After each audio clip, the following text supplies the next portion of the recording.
Welcome back to Restaurant Review. I'm your host, Bob Bockelman, and boy, do we have a lively show for you today. As you know, for those who are our faithful viewers, we feature new restaurants and new bands on the scene or individual vocalists each week, and today we have no exception. We want to tell you all, for those who haven't seen us before, we're here every Saturday at 3 p.m. to 4 p.m. on Channel 77. If you'd like to be in the audience, we've got a little bit of an audience today. You can either write to my website, www.restrevue.com, or call a number shown at the end in the credits. Don't forget, if you wish to call, even though this is a tape show, if you know we're on taping, you can call us at 483-3336 and 483-3338. That'll all be shown on the screen later. Okay, without further ado, we want to get to a new band that is, wow, really something. I think not only visually, but of course, audibly pleasing to you. So if you'll follow me to the back, we'll go ahead and introduce our new band. Okay, folks, let's see if we can get in here. We are pleased to have Michael, Ray, and the KOSMIC KREWE. Yes, that's right. Welcome, welcome. And you can see they're pretty cosmic, if nothing else. Michael, some of you all are natives, or all of you all natives? Well, most of the band is from the planet Zaracon. You have the right star and make a left. Mm-hmm. But we've been here for about 15 years.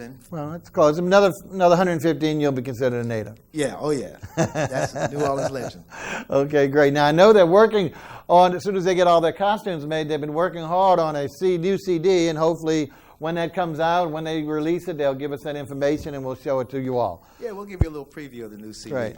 Now, they are appearing at several places around town, so why don't you tell us about those gigs so that people can see you in the flesh? Halloween, our favorite. Halloween night. Wow, that's a scary thought. Well, we'll be at the CAC. Okay. Something there. The big function at Halloween night? Big function. Excellent. And what else? Anything else? Well, December 18th, we're doing my 50th birthday party. Wow, congratulations. December 18th, the day of infamy. Uptown Tipitina's. Oh, right in my neighborhood. Well, I'm going to have to come. You have to send me an invitation. That's only a few blocks away. I'll be there, 18th of December. And anything else? November 14th at Blue Nile. There you go. Well, there's three good opportunities for you folks. On this planet. Different venues in the city. All right. Well, if there's nothing else, what are you going to do for our first song? This is something off of our new CD entitled Astro Black. Astro Black. Hold on to your seats, everyone.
come for food and music. Why can't we have both at the same time?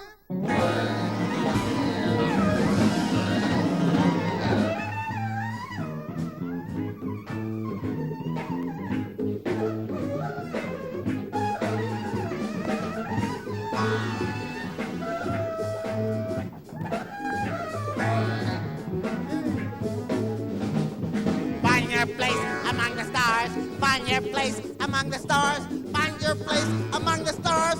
Find your place among the stars. Rhythm, Multiplicity, harmony, equations of melody arise in you.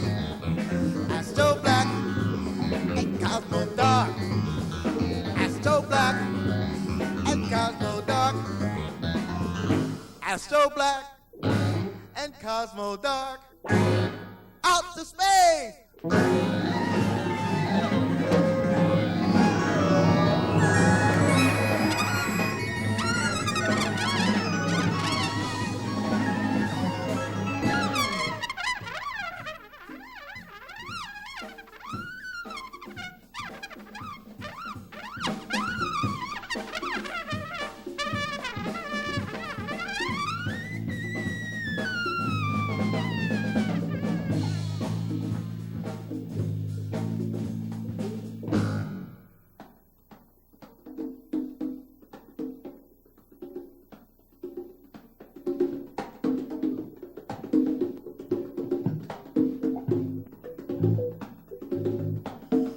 Have a little percussion as an altar. Would you care for an appetizer? For the main course?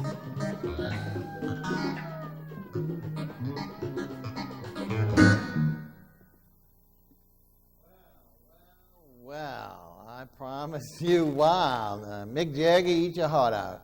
I tell you, that was something. That was definitely another planet, huh?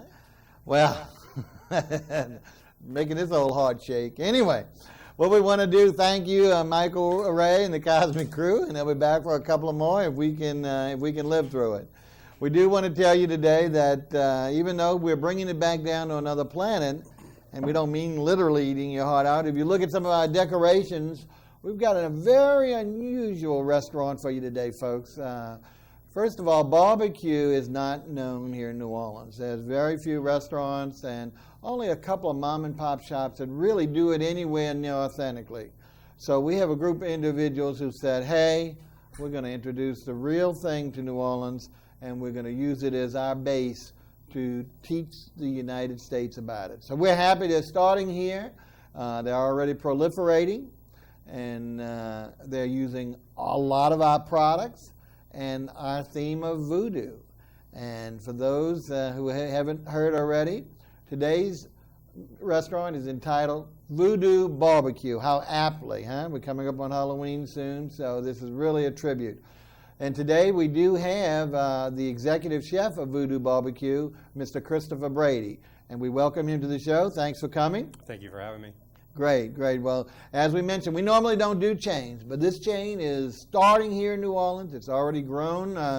Its original site, which of course we're featuring today, and the pics you see behind us, is uptown in St. Charles. There's a new second one location out in the Lakeview area, out by our lake, Pontchartrain. The third one opening soon in Metairie, which is our neighboring parish. And a fourth one coming a little bit down the tubes, a little further out for the airport. A lot of the tourists will get a chance to eat it, and people out in the Kenner region. But from there, it's all hell is breaking loose. They are going to go gangbusters. But in the interim, we want to teach you why Voodoo Barbecue is so different. It's so something worth your endeavor. It's not just the sauce, as they say. So, Christopher, go ahead, rather than me spoil your thunder, why don't you tell us what is the real philosophy behind Voodoo Barbecue and barbecue itself? Well, excuse me. Voodoo Barbecue is actually it's a fast casual concept that we have in New Orleans. What we decided to do was bring competition style barbecue, excuse me, to New Orleans. And what competition style barbecue actually means is It's the kind of barbecue you would find in Memphis in May or the American Royal, sanctioned by the Kansas City Barbecue Society. And what that is actually a group of judges. They call them kind of weekend warrior barbecue people. Okay. And what they do is they go out and they barbecue for competitions. And they award prizes for certain styles, first, second, third, fourth, based on ribs, brisket, chicken, pork, sauce, sides.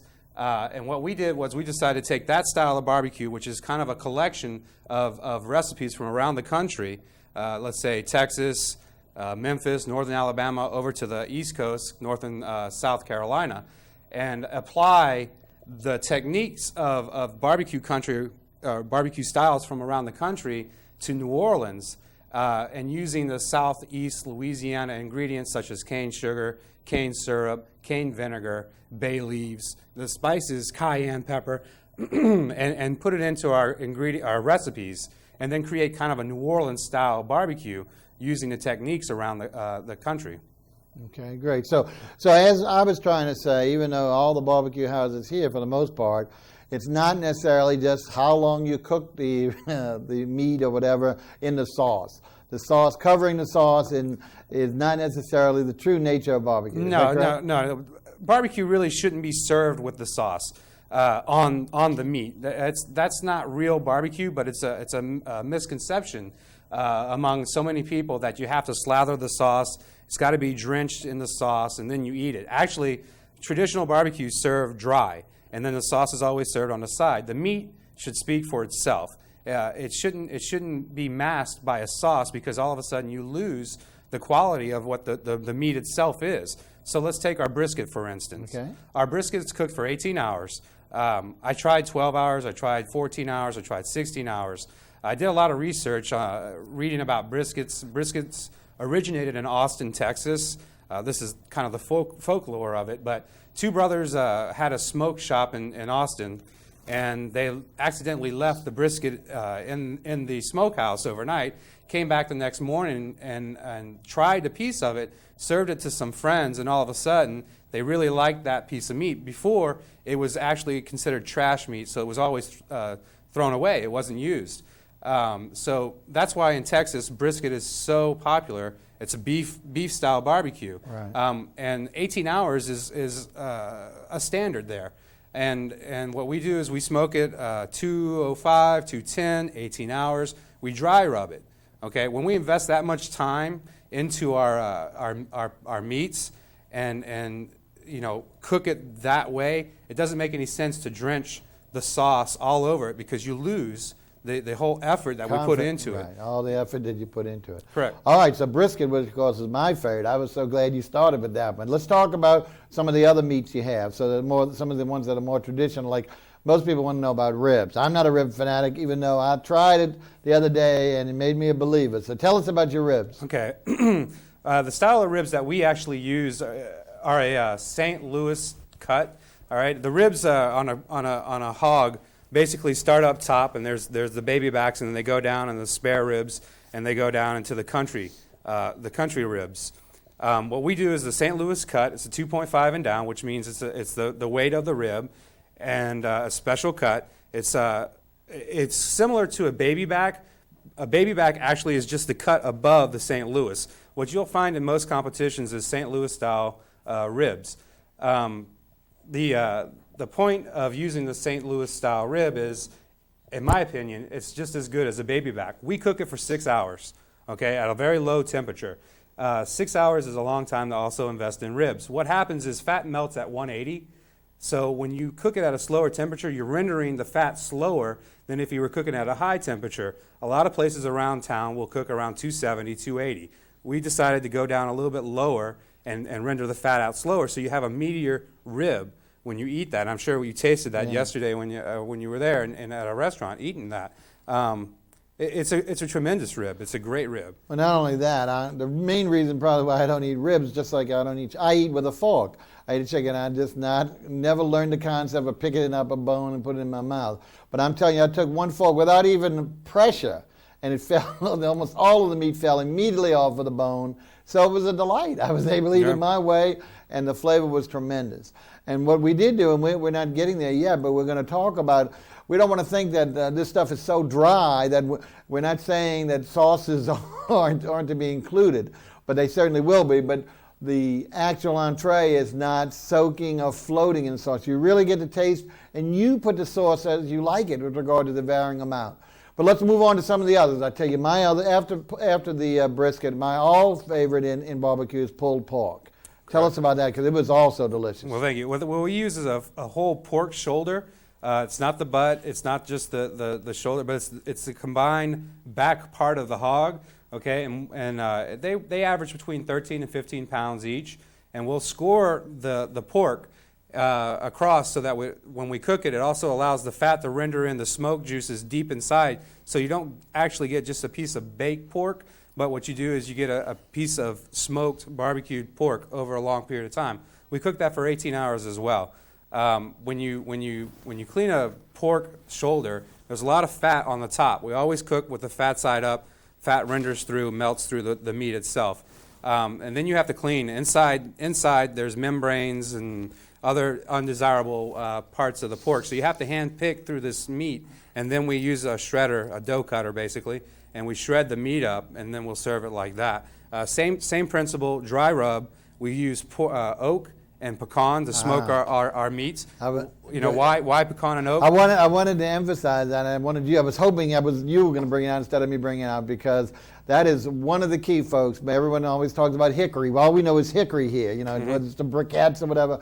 Tell us about those two hardwoods, which are used standardly, but usually dwarfed compared to hickory. Well, being from New Orleans, I grew up and my grandmother had pecan trees in the back of her yard, and right. You go through City Park, you go through Audubon Park, and there's oak trees everywhere. So it just kind of made sense to use local indigenous ingredients. I learned that from John False when I worked with him, and I went to culinary school with John. Right. And so he's really big into the whole, use Louisiana, what's here. right. And so we decided to go with that. Now, if you go around the country, you're going to find from the Carolinas all the way over to Memphis, what you'll find is hickory. But when you go into Texas, it's distinctly mesquite. So if you've ever had mesquite, it's just a unique flavor, and you go to the other words, it's hickory. Why not, stick and make it New Orleans? And that's what we decided to do. Use the oak and the pecan. Oak and the pecan. And you'll taste that. Yeah. Well, Christopher, before we get back, we have a telephone call, and if it's one of our loyal callers is a vegetarian, so this can be a challenge for you,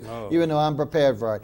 Welcome to Restaurant Review. I'm your host, Bob Bockelman, and we're here today with Christopher Brady, Executive Chef of Voodoo Barbecue. To whom are we speaking, please? This is Grace. Grace. I was calling to find out if Christopher had any vegetarian dishes. I tell you, this is going to be a real New Orleans challenge, and so I'm going to let Christopher take it away. If he doesn't hit on some, Grace, this is not going to be the forte of this restaurant, but at the same time, it really is, because where the vegetarian stuff is one of my favorites, and I think you can pile on enough of this stuff to forget about the regular barbecue, even though the barbecue is the feature. Go ahead, Chris. All right, well, thank you. Our sides, I'm gonna start out with our sides. That's the best bet for you.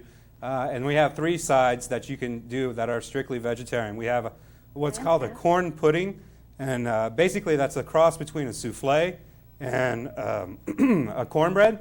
And what it is a traditional Memphis-style side, and it tends to have a little bit more dairy in it than a souffle. So you have this pudding kind of effect, but it's a savory dish. Now that's Is it like a bread pudding with cornbread? Is that the type? Excuse me? Is it like a cornbread pudding? Is that? Yeah, it's similar. It's similar, but it has a little bit more air into it. It's much more like a souffle. I couldn't get over it. I had a dish a long time ago. A friend of mine had shared with us, and it was a corn souffle dish. And this reminded me so much of it. Very, very light. Sweet, light, but not the heaviness of a cornbread. So it's got the sweetness, but not the texture or the weight of a cornbread. Yeah. Go ahead. A couple others, and we're going to go back over this for the rest of the audience when we get to sides. But let's pick up those other 2 so Grace can know you have some stuff. The coleslaw. The coleslaw Wonderful. is definitely it's a traditional Memphis style coleslaw as well. It's a vinegar mayonnaise base It's a little tangy, you know. It's perfect to Very. put on the sandwiches. Although you may not put, we could put it on a bun for you if you wanted to. But that's very nice. different than the heavy mayo type treatment that we do standardly here. So Yeah. I was real pleased with the taste of this because it was very light. It was almost on the border of a Vietnamese slaw or something like that with Hickman because it's much lighter than, even though it has some mayonnaise in it, it's not the heavy mayo, but a great dill taste after. And what else? And the potato salad's a safe bet. Okay. And the potato salad's basically a New Orleans style remoulade. Just sweeten it up a little bit. Use the red bliss potatoes as well. So those are your best bets. Yeah, that using red sounds potatoes great. and potato salad, I think, is the key to really bringing out the flavor.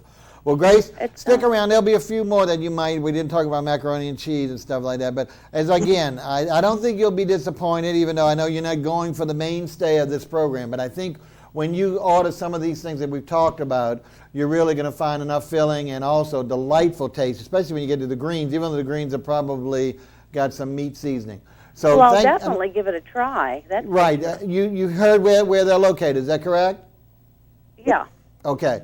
Well, like I say, there's one out by you. I know you live out by the lake, so that's the closest one for you, so you can give that one a try whenever you have a chance. Thank you very much. I Thank- will give it a try. Thanks as usual you, calling in and letting everyone know that there's opportunities everywhere for those people who prefer to stick with the vegetables. Well, I Oh. sure thank you.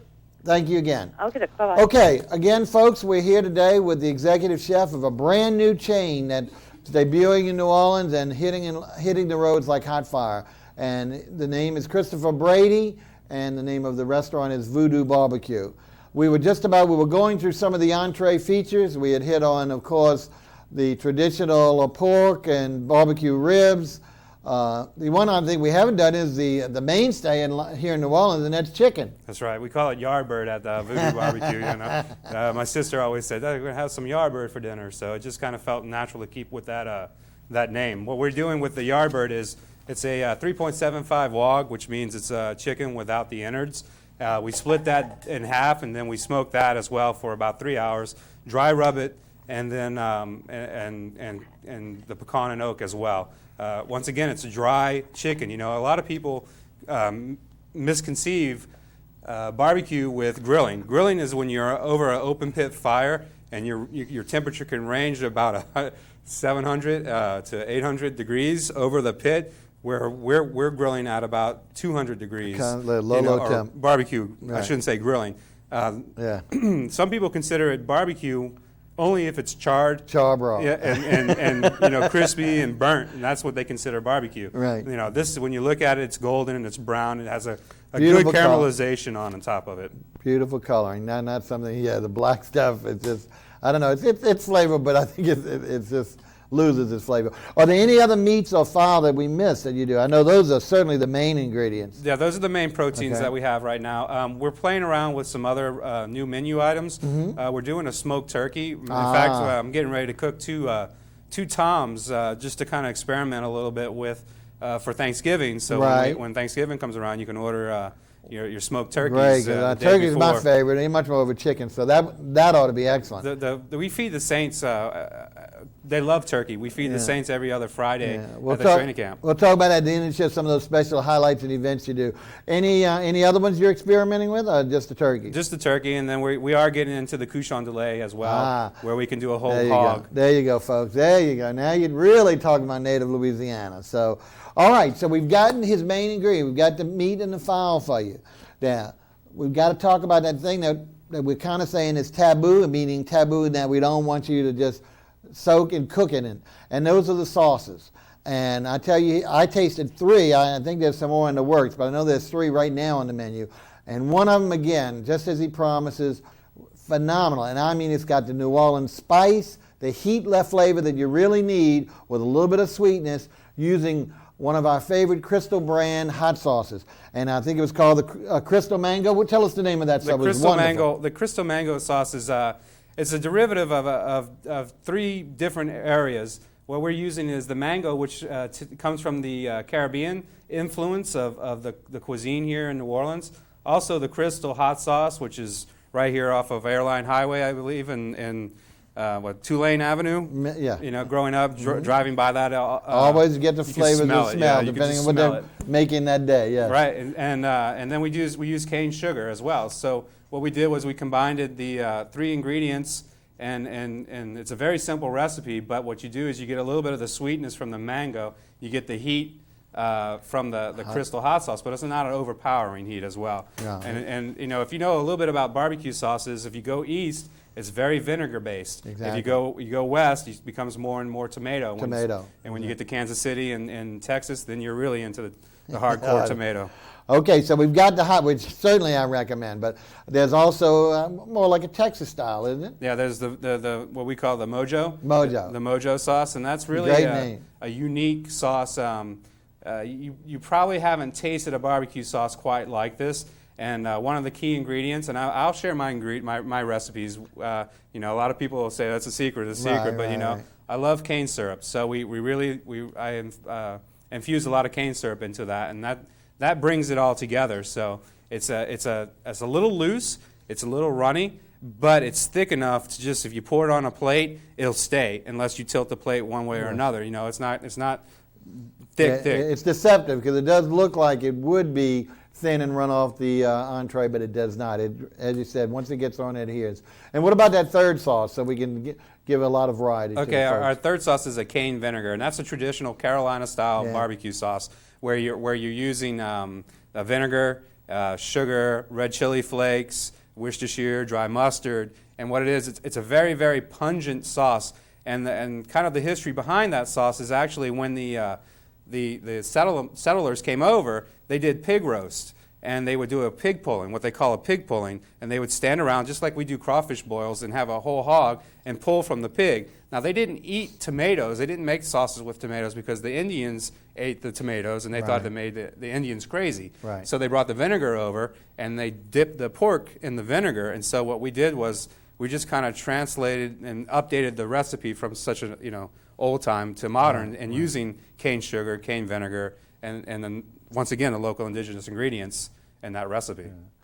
Well, that shows you, folks. That'll give you 3 great choices. In fact, I'm sure if they like it, they might even let you have samples of each. Because of course, not only the try, but I think it'll be a stationary to be able. You won't be able to decide which one is your preference. But it gives you 3 great varieties. Now we've gone through the sauces, which of course we say is not going to be smothered on your thing unless you go ahead and smother it, so it's not cooked. So you're really going to get the taste of the ingredients, and the sauce just gives it that enhanced flavor.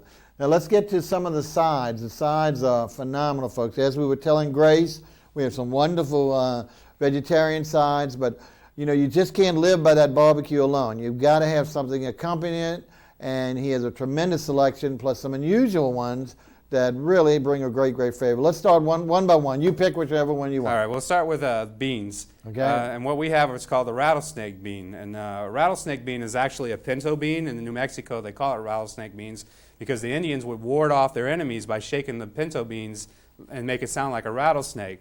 I learned this recipe in Austin. I was a banquet chef at Barton Creek, and I had a Mexican-American cook who basically taught me a lot about Southwestern cuisine.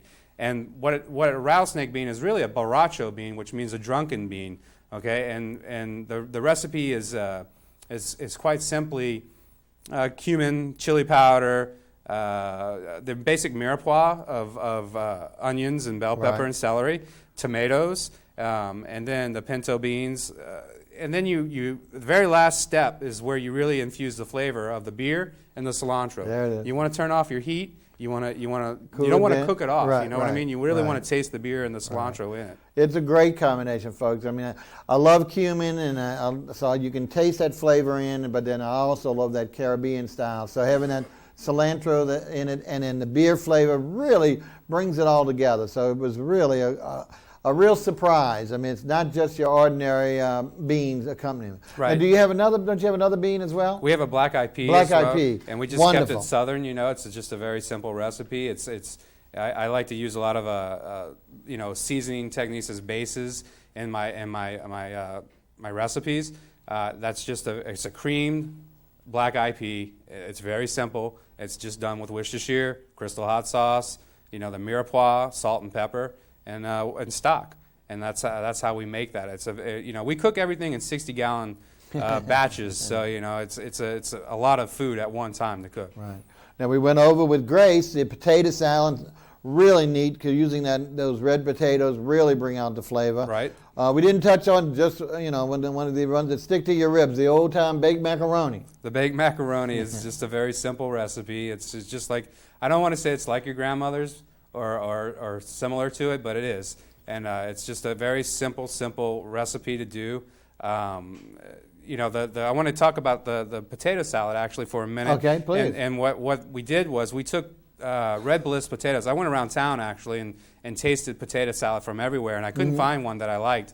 And then I just kind of started flirting around with the idea of a remoulade. And I just said, well, a remoulade, think about the, Ruth's Chris remoulade and everything. What if we sweetened it up a little bit with a little brown sugar and changed it around? And we took our Red Bliss potatoes and boiled them in crab boil. And then, and then we added. I didn't put it together, but now that you're telling me, there's definitely that crab boil flavor, which of course we love to do so much with crab boil here. So folks, definitely try that potato salad. All right, we had baked macaroni. We went over that. Pork and greens. Let's say the greens for last. Let's go over a couple of the others because that greens are unique. We have the corn pudding, like we mentioned. Let's go over that again, folks. For those who maybe didn't catch that banter, you call it corn pudding. I'd call it corn souffle, but some which maybe puts a fancier name on it. But what's good about it, it's delicious, has a great sweetness, but extremely light. Let's go over just really quickly one more time. Okay, the corn pudding is so misleading. When most people who walk into our restaurant actually say corn pudding is sweet, it's pudding. They think of chocolate pudding or vanilla pudding or something like that. No, it's not like that. It's light, it's fluffy, it's got a nice light texture to it. And it's just a very dairy-intense product where we use corn, canned corn, cream corn, and then we do sour cream and eggs, and then the seasoning techniques and everything else, and bake it. And that's simple. It's very, very simple. The casserole, the one I have is a very simple dish as well. And what you're hitting on is the same ingredients. But folks, you can make it at your home, and this is so easy. But it's delicious. It's a great accompaniment. Even though it's not the dietary stuff, it really is a wonderful flavor.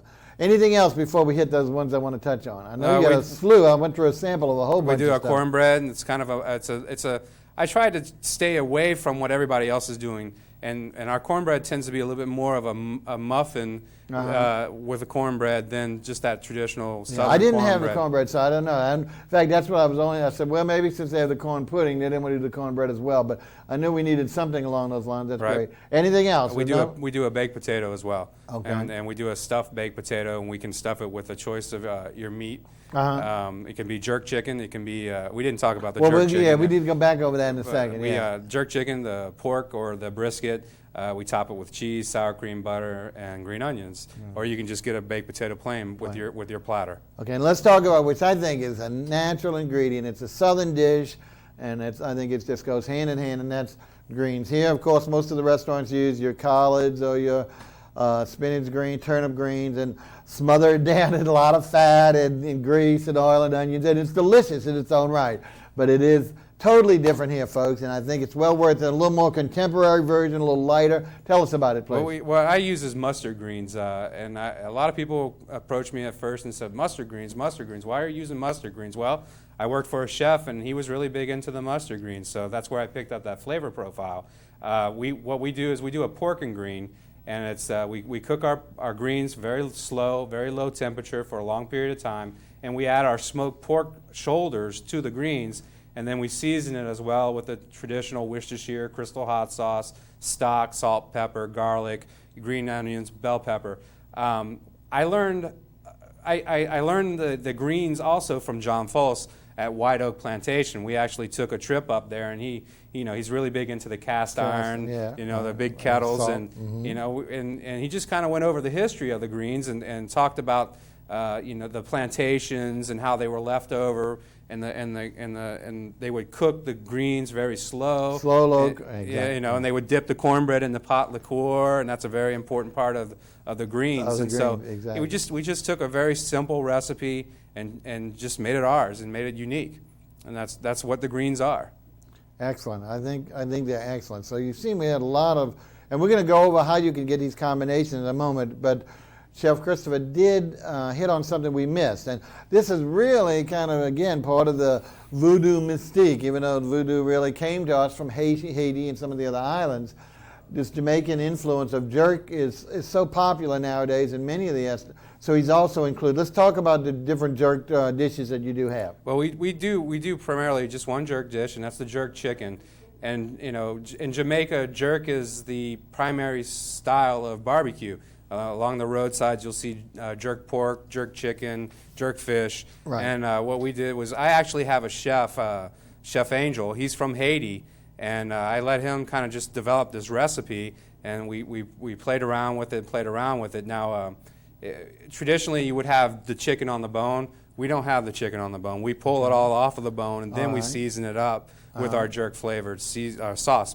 And so it's a little twist, but it's also it's true to the jerk style. To the style. Yeah, you know, with the flavor, the spice, the Just allspice. not having the bone in. Exactly. You know. Well, that's great. Well, of course, that's a lot easier for convenience nowadays. Correct. So that's great. Well, let's go over again now, rehashing a little bit for the folks, the different combinations. We've said, of course, you've got the chicken, you've got the pork, you've got the ribs, you've got the brisket, and you've got sides. When one comes into the restaurant, how are these combined? I mean, do you just order anything you want and pick and choose, or do you have some set plates together? Yeah. How do you have it set up? Well, you know, like I was saying in the beginning of the show, we're a fast casual concept, and New Orleans really isn't up to date with the rest of the country in terms of fast casual. And fast casual, what it really means is it's a higher quality of food with QSR ticket times, which means quick service restaurant ticket times. Okay, and you're looking at ticket times of about 7 minutes or so.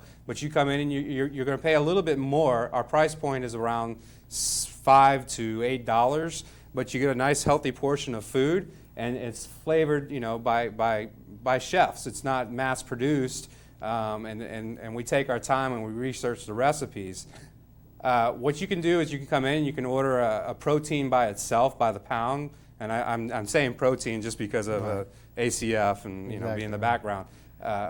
Or you can order a platter where we have two sides. You pick the sides that you want. The protein, you can get ribs, you can get packages. A family. We're getting ready to have a new menu out where we're going to offer, I think, 4 different packages to feed so many people. You can buy bulk. We have catering menus as well.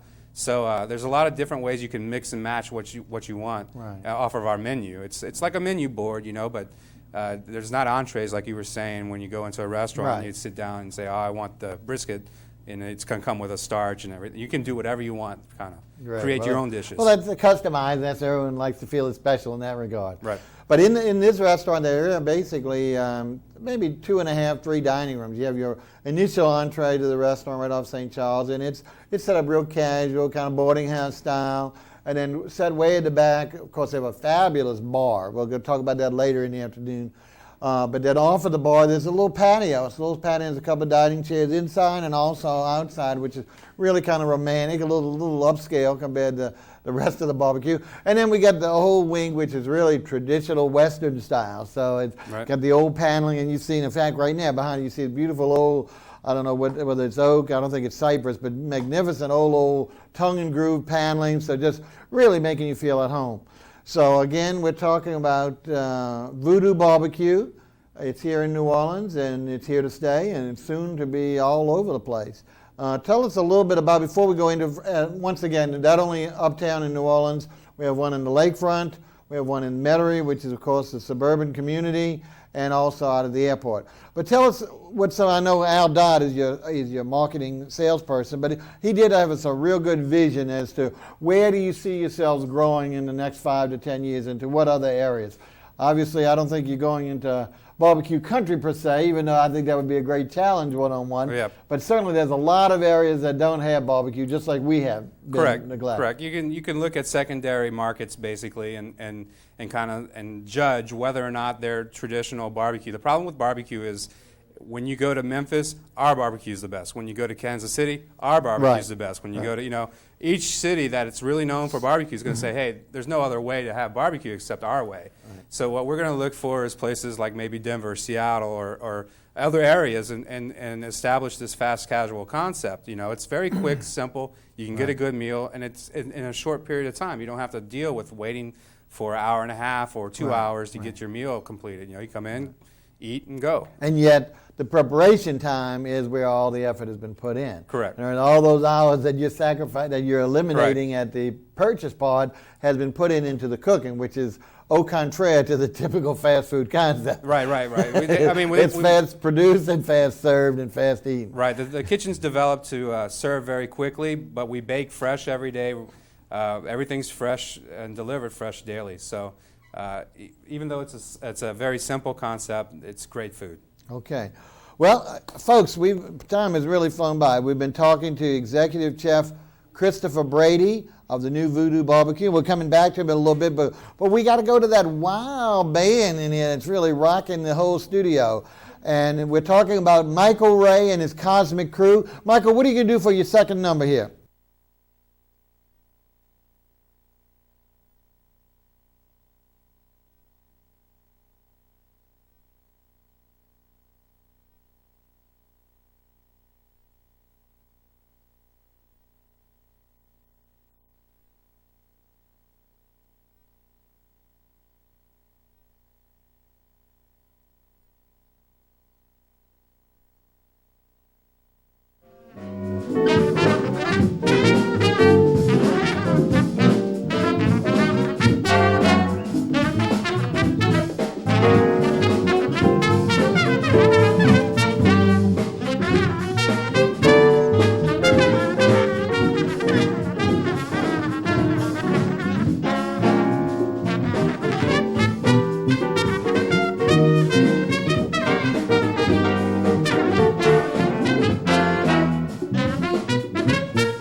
Michael Ray and the KOSMIC KREWE. I don't know about the language barrier, but he certainly broke through the sound barrier. So we welcome him, and we'll have, if we have, our ears can hold out, we'll have one more song when he clears the end of the show for us. Okay, folks, welcome back to the final portion of our program. We are doing Voodoo Barbecue, if you haven't got it by now, and we have Executive Chef Christopher Brady here with us. We've gone through all of the main ingredients and a wonderful technique in learning how to do real barbecue and what we've been missing all these years.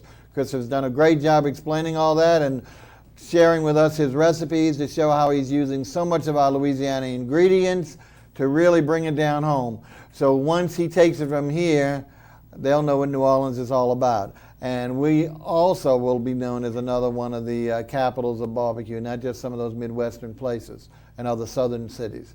So once again, we want to welcome back our Executive Chef, Christopher Brady. We're going to go ahead and finish up and then throw it back for the end of the day. So Christopher, we've gone through everything but desserts, and we got to have, even though we've got a lot of sweet things like your corn pudding and your corn, still some people, I don't know where they get it, but there is room for the desserts. And I did sample a couple of your standard fare, and want to say it was very good. Let's start with the very unusual one. It's the Dr. Pepper. Go ahead, you tell us what the name is. Sheet cake is a traditional barbecue dessert, and when I was living in Texas, everybody drank Dr. Pepper for some reason, and so we just kind of put the Dr. Pepper in the cake batter, and the carbonation helps with the rising of the cake a little bit. So and the flavor is Dr. Pepper and the chocolate, and it's gooey and it's a mess and it's very sweet, and people love that sheet cake. It's just a great standard barbecue dessert.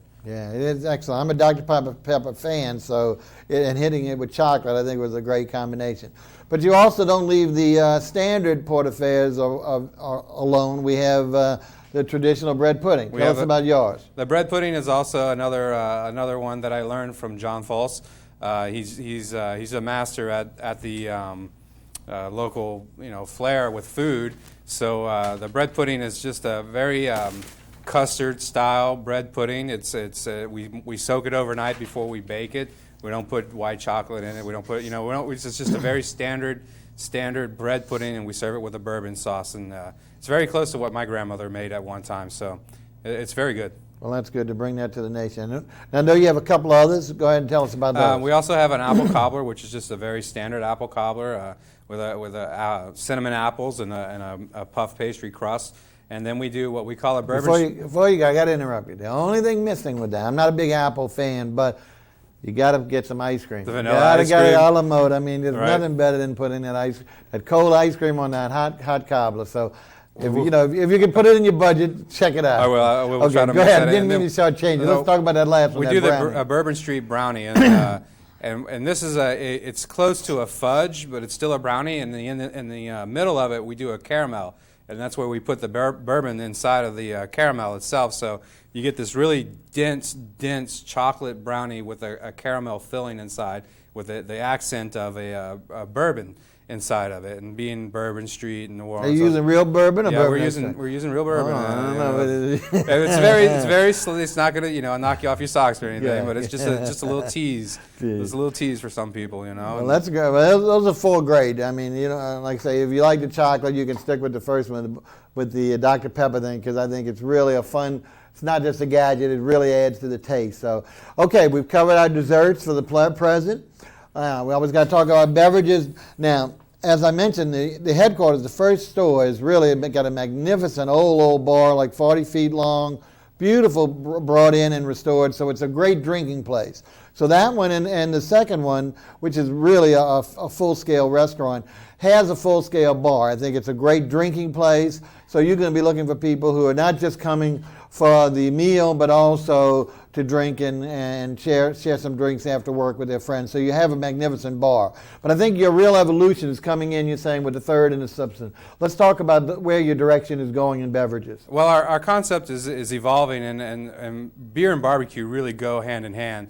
So as we open more stores, we're going to focus more on the beer, especially microbreweries, right, and try to get them on tap and have great prices on some great beers from around the country. Of course, we don't like to name names, drop names on the show because we're not supposed to, but there is a local brewery that actually has a Voodoo beer. So correct. You might want to consider that if you work out the deal. Right. Certainly in our area. Right. Okay, so great. So that's the direction. I think that casual, it goes hand in hand rather than the cocktails with the barbecue. That's just a natural direction. You wouldn't think anybody would come in and order a Manhattan with a or slab of ribs. Or Cosmopolitan with a slab of ribs. But they do. I've seen it, yes. But they do.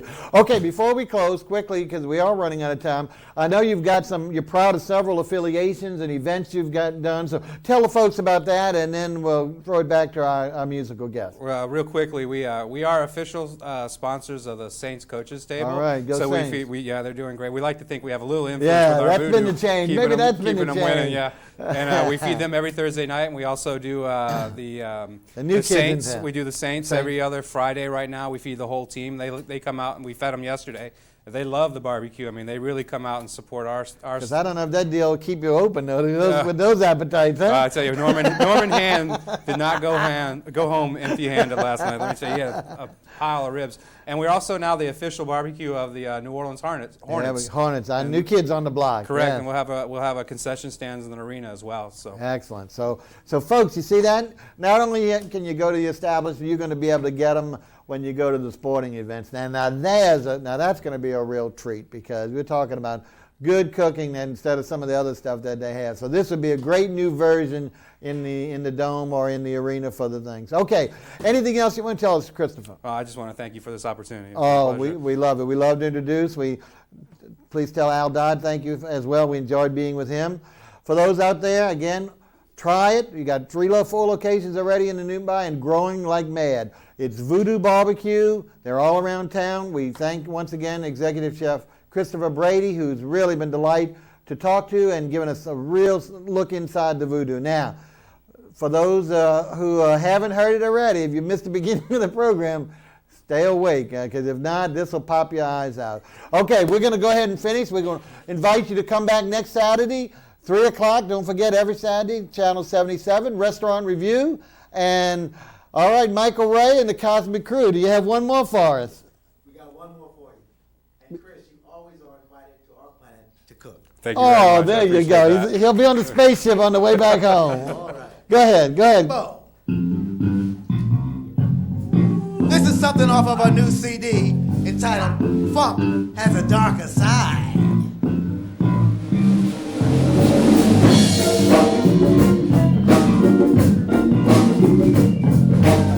We're coming right after this. Right.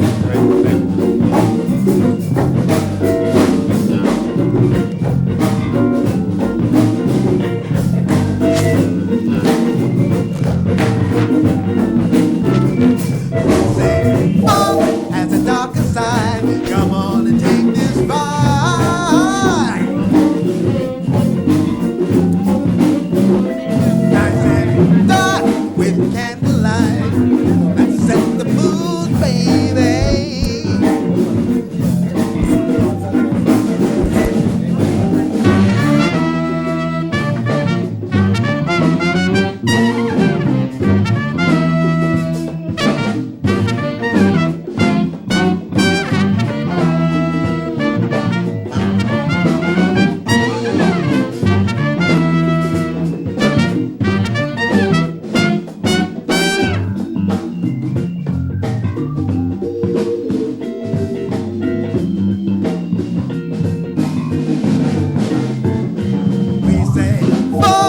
A darker side. Come on and take this ride. Nice and dark with candlelight. Set the mood.